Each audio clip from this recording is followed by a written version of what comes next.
My wife danced intimately, touching each other inappropriately with a male coworker, and when I told her not to dance with him again, she smirked and said, "It's fine, Papa." So I disappeared from her life forever. "If you dance with him again, do not expect me to be here when you get back."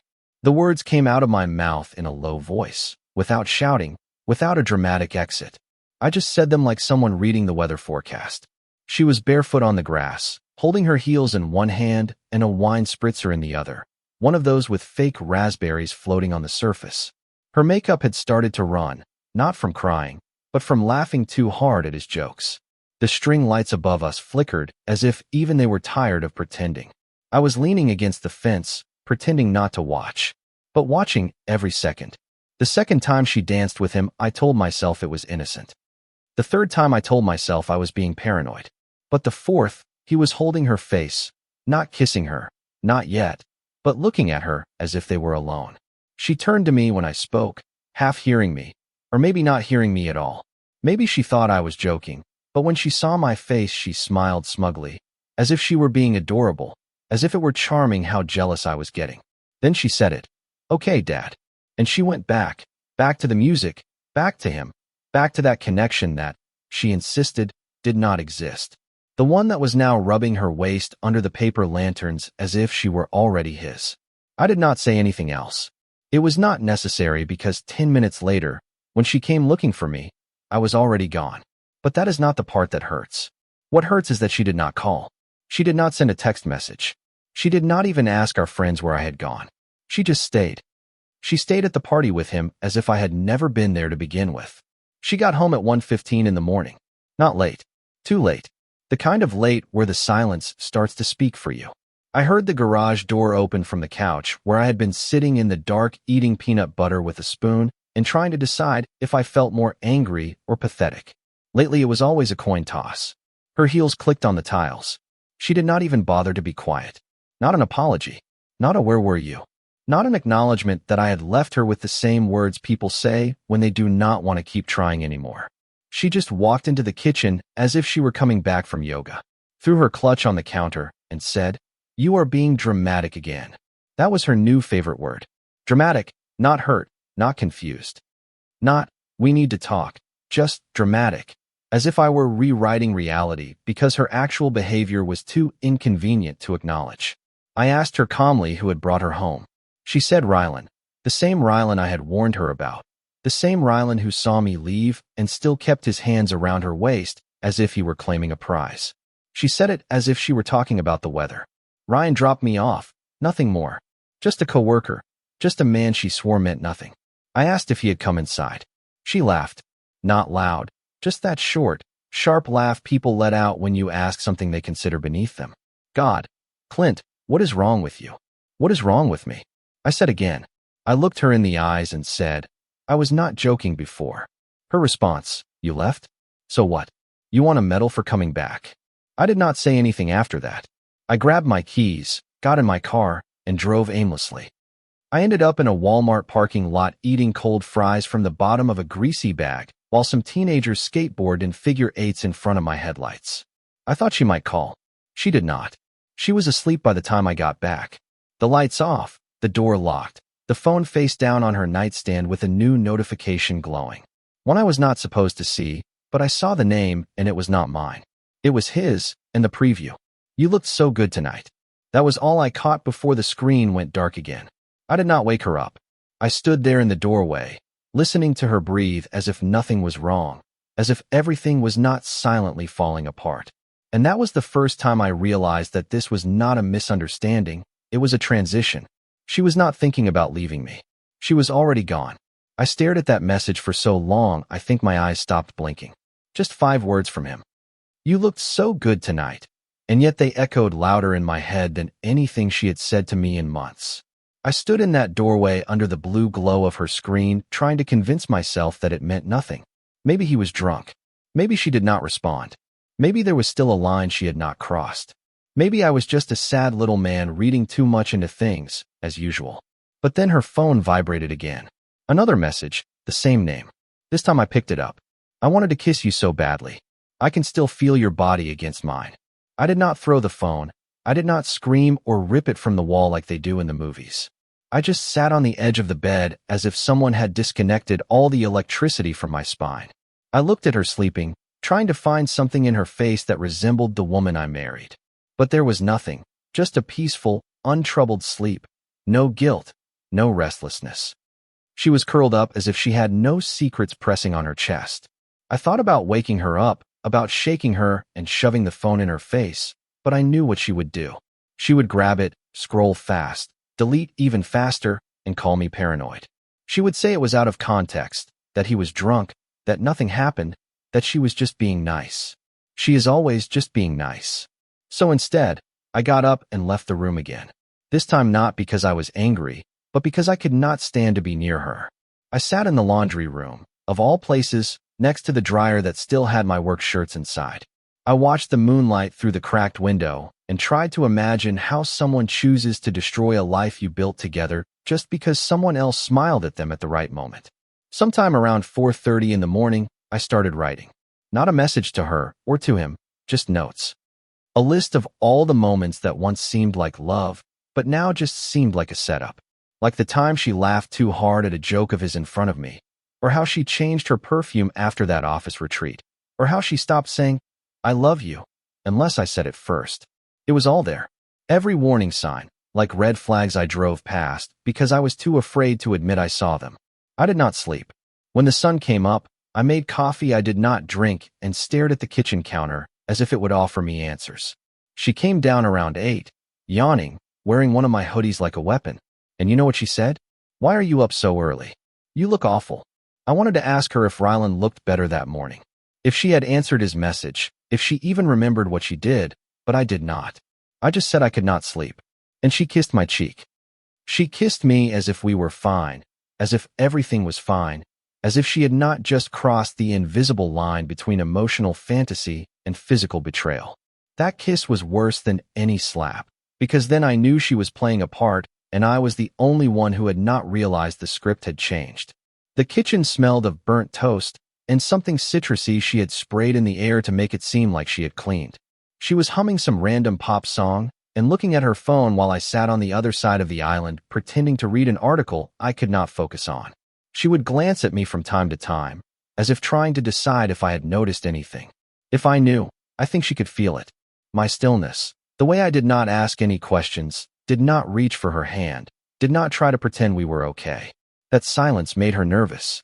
She asked if I wanted to go to her coworker's housewarming party that weekend. She said Ryan would probably be there. Just so you know, she used that falsely casual, forcefully lighthearted tone. The way people talk when they are trying to manage your emotions without being obvious. I told her I had work to catch up on. She said, "You have been working a lot lately." As if it were a character flaw. Then, with her mouth full of eggs, she said, "You know, I really think you need to trust me more. This jealousy thing is becoming a problem." That sentence almost broke something inside me. I wanted to scream. I wanted to slam the table and shriek.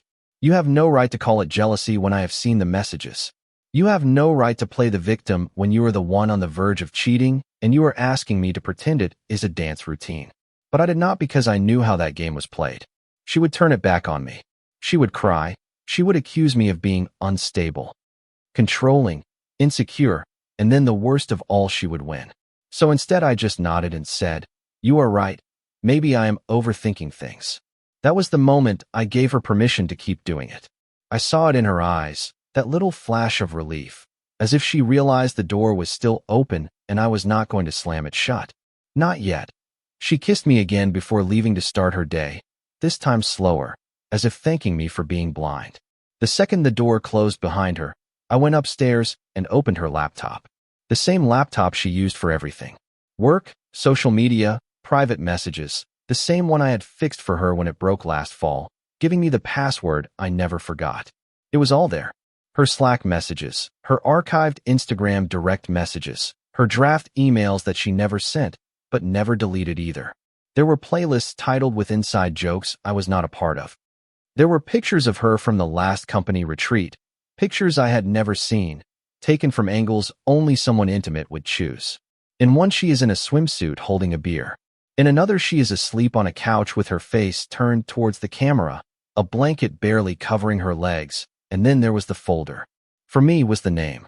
Inside were saved screenshots of their conversations. Not screenshots she took, screenshots he had sent her from his side of the chat. Messages like, "I cannot stop thinking about your mouth and I hate pretending you are not mine when we are at work." She had saved them. She had saved them.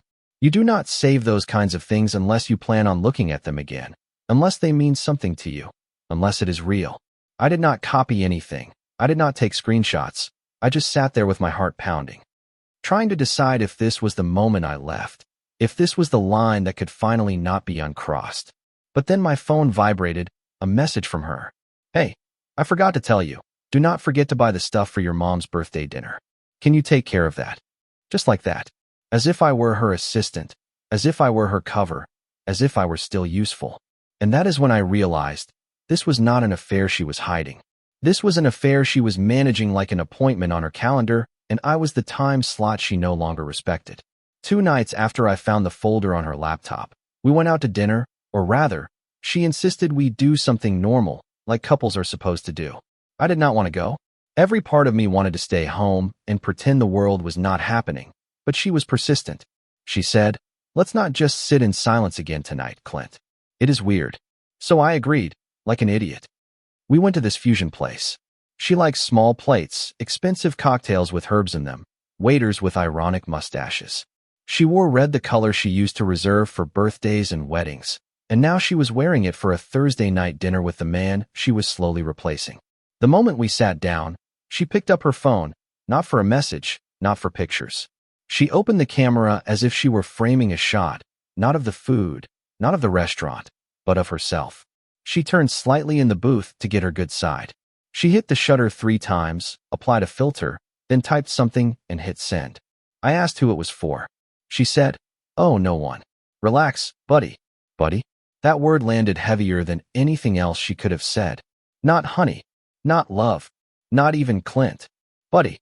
As if I were the guy who helped her move last week, not the man who kissed her knuckles in the hospital hallway when her father had a heart attack. It was a demotion, and we both knew it. The dinner was robotic. She asked about my work as if she cared. She nodded at the right moments. She even smiled once, but I could see the effort in her eyes. She was performing kindness the same way a waitress performs politeness. Scripted, fine-tuned, already planning her exit. Then, halfway through dessert, her phone vibrated. She picked it up, glanced at it, and then put it face down. A twitch at her mouth betrayed something, a flicker of a smile. I did not ask. I did not need to. I knew exactly who it was. I just watched her spoon creme brulee into her mouth as if she were not emotionally commuting between 2 men and pretending this was Switzerland. On the way home, she asked if I wanted to watch a movie, as if everything were fine. As if this were not the world's gentlest slow-motion breakup. I said sure. We watched a comedy whose name I do not even remember. I do not remember laughing once. She was on her phone for half of it, only looking up to react when she knew I was watching her. Then came the worst part. At the end of the night, she turned to me, not seductively, not with warmth, but mechanically, and asked if I wanted to be close. That is what she called it, be close, as if she were checking a box or offering charity. I froze for a moment. My stomach turned. I wanted to say no, to leave the room and sleep in the guest bed. But a sick part of me, the desperate, delusional part, nodded. She kissed me like she did not mean it. She touched me like she was trying to remember what it used to feel like. And when it was over, she rolled over and was asleep in seconds. I stayed awake, staring at the ceiling, feeling like I had just taken out a loan on a lie I could never repay. I was not sure what was worse, the betrayal itself or the fact that I was still allowing it to happen. But something shifted that night. Not in her, in me. Because as I lay there, my arm numb under her weight, I started to plan. Not a revenge, not a confrontation, an escape. I do not know exactly when she stopped seeing me as a person, but I know she started treating me like a burden. It was a Saturday morning.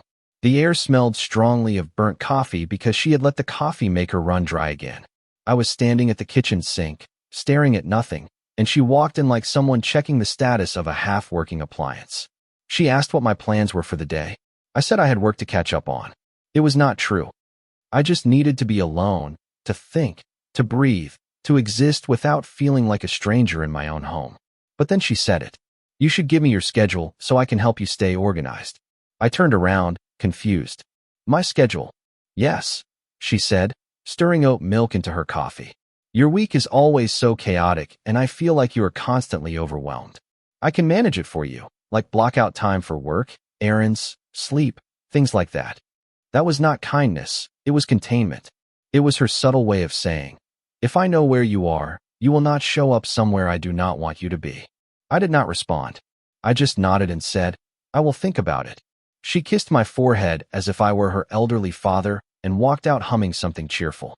The thing is, I was not chaotic, I was not overwhelmed. I was watching her tear down our marriage like a sandcastle and wondering how much longer I could pretend it was not happening. But something had changed in me since that night we went to dinner. The numbness was turning into clarity. I was starting to see everything without the fog of hope or denial. I started writing things down, not dramatically, no secret tear-stained journal, just quick notes. Things she said, places she went, small inconsistencies. The time she claimed to be running errands for hours with nothing to show for it. It was not to catch her. I already knew it was for me. To remind myself that I was not imagining it, to keep myself grounded, to build a record for the part of me that still wanted to forgive her. Later that night, she came back from yoga, wearing jeans. I asked how the class was just to see what she would say. She did not flinch. She said it was intense and her shoulders were sore. Then she leaned in and asked if I could give her a massage later. There is a specific kind of cruelty in being used for comfort by someone who is comforting someone else behind your back. I told her I had a headache. She rolled her eyes and said, "You are always tired. You need more energy." More energy? As if I were a battery she was tired of charging. That night, I lay down next to her again. This time not out of confusion, but out of calculation. I started to notice things I had not seen before. The way she angled her phone when she looked at it in bed. The way her smile only appeared when she was reading, never when she was talking to me. The way she talked in her sleep, murmuring little things I could not understand. One time she even laughed. It was not my name she whispered. It was not even a name I recognized. The next morning, while she was in the shower, I went out to her car.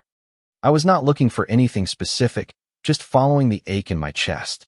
And sure enough, there it was. The passenger seat reclined all the way back. The faint imprint of someone's head still pressed into the leather. An empty Red Bull in the cup holder. A hoodie in the back seat that was not hers or mine. I did not take it. I did not move anything.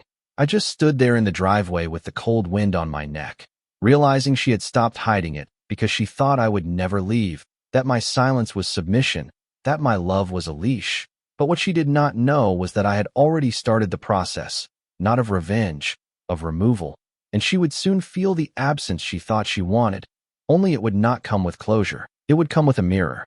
It was the little things that started to throw her off. She came home late again on a Tuesday, saying the traffic had been awful and some idiot had hit a pole at the intersection. She expected me to ask for details, to pry, to insist, but I did not. I just nodded and said, "I am glad you are safe." And I went back to rinsing the dishes. I could feel her watching me, not with guilt, but with confusion, like a queen who realizes her subject has stopped bowing. She poured herself wine and leaned against the counter. "You have been quiet lately," she said. "It is unsettling." I did not look up. I have been thinking a lot about boundaries. There was a pause of the kind that fills a room with tension without a single sound. Then she laughed. Forced, dry, almost mocking. "Are you going to a therapist or something?" "Not yet," I said. "But I have been reading." That part was true. I had started reading about emotional detachment, trauma bonding, cognitive dissonance. All those terms that used to sound like clickbait, but now felt like autopsy reports of my marriage. The more I read, the more I saw her tactics for what they were. Not spontaneous emotional slips, but designed, rehearsed, efficient patterns. Later that night, I unplugged our Alexa device in the kitchen. I did not tell her, I just did it. The next morning, she plugged it back in without a word. When she asked if I was free to go with her to a charity gala the next weekend, the same one Rylan would definitely be attending, I told her I had a commitment. She did not ask what it was. She was starting to feel it, the unraveling. You see, when you stop fighting for someone who is actively betraying you, it scares them more than rage ever could, because now they have to wonder what you are planning. Silence becomes a storm they cannot read. Distance becomes a threat they cannot name. I started packing small things, a watch, my childhood baseball glove, some books I cared about, and an old duffel bag I kept in the closet. Nothing obvious, nothing she would notice right away, but I was getting ready, preparing to disappear from her world in the same quiet, empty way she had disappeared from mine months ago. The real shift came on a Thursday afternoon. She walked into the living room wearing a dress I had never seen before. Tight, wine-colored, deliberate. Her makeup was heavier than usual. I was sitting on the couch with my laptop open, looking at apartment rentals in a town 2 hours away. She asked how she looked. I looked up, took my time, and then said, different. That one word threw something off in her. She frowned. Different good or different weird? Just different. I went back to typing. She stood there for a moment, as if expecting me to get up and kiss her. I did not. I did not even pretend to want to. A minute later, she grabbed her keys. Do not wait up, she said. I did not. She came back at 2:40 in the morning. I was asleep, or at least pretending to be. She got into bed and tried to cuddle me like in the old days. Her hands slipped around my waist. I did not move. I did not flinch. I just kept my breathing steady and slow. Finally, she gave up and rolled over. And in that moment, I realized something important. She was not afraid of losing me before, because I had made it very clear that she never could. I was reliable. I was loyal. I was safe. But now she was starting to doubt. And when someone like her starts to doubt if she is losing control, that is when they start to fall apart, one hairline crack at a time. I woke up that morning feeling calm in a way I had not felt in months. No dread. No anxiously listening for her voice downstairs. No need to check her phone or piece together her lies. The sun was coming through the blinds just as it should, warming the corner of the bed where she used to sleep, curled up next to me before the change, before the silence, before Rylan. The house was quiet. She had left early again. Probably a meeting, probably a latte, and a smug smile, and more long glances across a conference table. It did not matter anymore. I was not angry. I was not broken. I was ready. The bag I had been slowly packing for weeks was zipped and leaning against the front door. My laptop, charger, wallet, a folder with the lease agreement for a small one-bedroom apartment 45 minutes away, already signed. A key, a toothbrush, a future. I walked through the house one last time, touching the walls like you would an old friend you have grown apart from. The couch where we used to fall asleep in the middle of a movie. The fridge covered in takeout magnets and expired coupons. The bookshelf I built for her when she said she wanted a space that felt like a home. It never did. At least not for both of us. I left a note on the counter. Not bitter, not poetic, just honest. You knew this was going to happen. It just took me a while to realize it. I do not hate you. I just cannot do this version of us anymore. Do not call. That was it. No accusations. No pleas for closure. Just a period at the end of a sentence I had rewritten too many times. When I walked outside, the air felt crisp and new. My car felt lighter. The world did not look different, but I did. I spent the first few days in that apartment just breathing, eating simple food, sleeping without anxiety, listening to music that was not interrupted by passive-aggressive comments. I did not check her social media. I did not wonder what she was doing. I just started to remember who I was before I shrunk myself to fit into her dwindling affection. She tried to call once, just once. I did not answer. She sent a message a week later that just said, I did not think you would actually do it. I did not reply because that was the whole point. I had spent so long trying to be the man who stayed, the man who forgave, the man who understood her. But in the end, the most loving thing I did for myself was to walk away from someone who had stopped choosing me a long time ago. It did not end in flames. It ended in silence. And sometimes that is the most powerful ending of all, because I am not waiting for apologies anymore. I am building something new, something honest, and this time I will not lose myself inside of it.